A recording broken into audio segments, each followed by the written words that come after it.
এক গ্রামে একটি বুড়ি মা থাকত। বুড়ি মা ছিল খুবই দয়ালু আর পরোপকারী। গ্রামের সবাই তাকে খুব পছন্দ করত। বুড়ি মা নিজ হাতে তৈরি করা মিষ্টি ও খাবার গ্রামবাসীদের দিত। কিন্তু বুড়ি মায়ের একটি দুর্বলতা ছিল, সে খুবই সরলমনা এবং সবার কথায় সহজেই বিশ্বাস করত।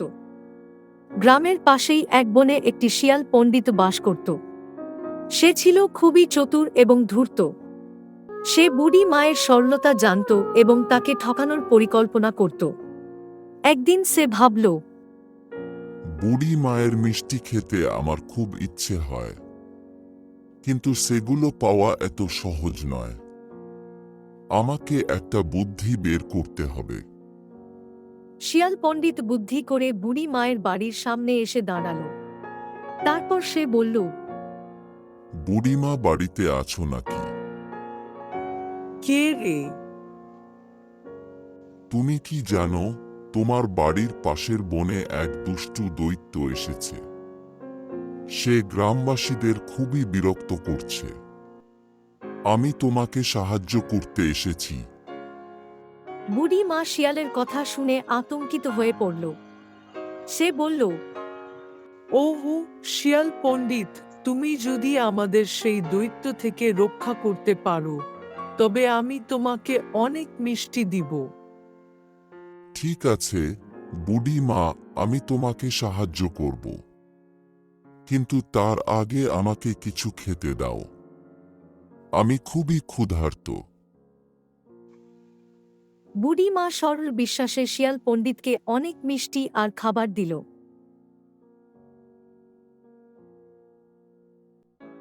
শিয়াল পণ্ডিত খুব আনন্দের সাথে সব খেয়ে ফেলল এবং বলল, এখন আমি দৈত্যকে তাড়াতে যাচ্ছি। কিন্তু শিয়াল পণ্ডিত কোথাও গেল না। সে আবার বনের মধ্যে গিয়ে লুকিয়ে পড়ল। এরপর সে প্রতিদিন বুড়ি মায়ের কাছে আসত এবং একই গল্প বলত। বুড়ি মা প্রতিবারই শিয়াল পণ্ডিতকে খাবার দিত। এভাবে কিছুদিন চলতে থাকল। একদিন গ্রামের একজন বৃদ্ধ শিয়াল পণ্ডিতের এই ধূর্ততার কথা জানল এবং বুড়ি মাকে সতর্ক করল। শুনো, শিয়াল পণ্ডিত তোমার সাথে চালাকি করে তোমার থেকে খাবার খাচ্ছে। বুড়ি মা এবার সত্যিটা বুঝতে পারল।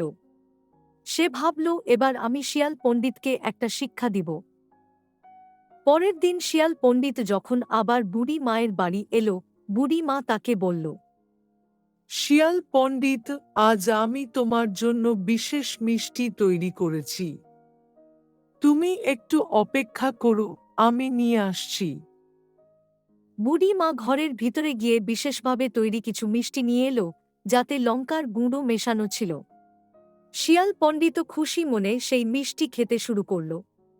কিন্তু কিছুক্ষণের মধ্যেই তার মুখ ঝালে আগুনের মতো জ্বলতে শুরু করল। শিয়াল পণ্ডিত তখন বুড়ি মায়ের কাছে ক্ষমা চেয়ে বলল, বুড়ি মা, আমাকে মাফ করে দেও, আমার ভুল হয়েছে। আমার মুখ জ্বলে যাইতেছে, আমাকে একটু পানি দেও। দাঁড়া, তোকে পানি দিতেছি। এই বলে বুড়ি মা একটা লাঠি হাতে নিয়ে শিয়াল পণ্ডিতকে তাড়া করতে লাগল। এই ঘটনার পরে আর কখনো শিয়াল পণ্ডিত বুড়ি মাকে ঠকানোর চেষ্টা করে নাই।